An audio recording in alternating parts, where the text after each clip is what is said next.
دو تا نون سیبی تنگ شالشون میذاشتن با 4 تا مغز گردو و 4 تا برگ قیسی. 2 تا برگ زردالو. آره تا شوم داشتشون دیگه.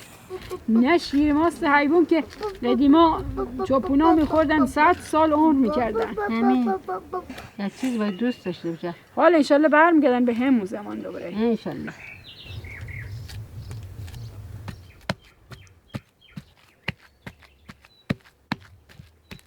گردو خیلی خوشمزهش میکنه.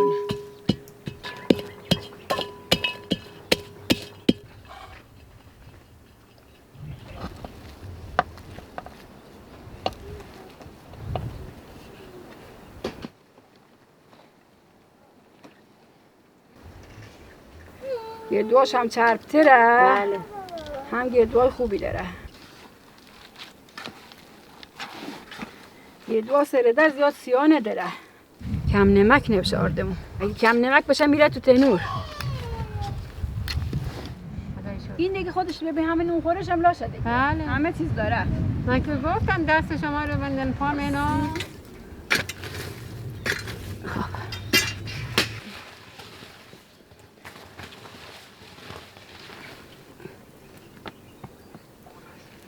دست دختر. بله.